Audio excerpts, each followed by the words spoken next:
La nébuleuse du printemps républicain nous explique très précisément ce qu'est l'islamo-gauchisme. On désigne par islamo-gauchisme un peu la nouvelle maladie infantile qui, au nom du progressisme, tend à prendre les islamistes, y compris les plus réactionnaires, y compris les plus totalitaires, pour les nouveaux damnés de la Terre. Dans ce film, on apprend que les islamo-gauchistes, ce sont toutes les personnes comme moi. Les LGBT qui soutiennent le peuple palestinien, les féministes qui refusent que des femmes soient discriminées car musulmanes, et globalement tous les gens de gauche qui sont pas trop OK avec l'islamophobie. Mais surtout, on apprend que nous tous, nous ne sommes qu'une bande d'abrutis parce que nous ne réalisons pas que des salafistes, frères musulmans, islamistes radicalisés se cachent parmi nous pour détruire l'Occident. Et je ne fais que paraphraser ce qu'ils disent en bourgeois.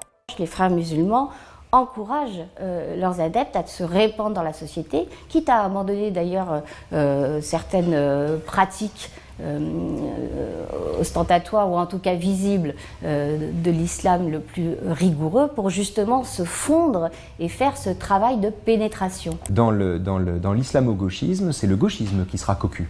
Le gauchisme n'aura été que le véhicule d'une pensée qui se sera appuyée sur son relativisme en l'occurrence ou sur un relativisme qu'il prend pour de la tolérance pour en réalité s'installer dans les consciences, produire du dogme et ensuite tourner le dos à ceux qui lui auront ouvert la porte, tenu la porte et facilité la tâche. Vous avez entendu ?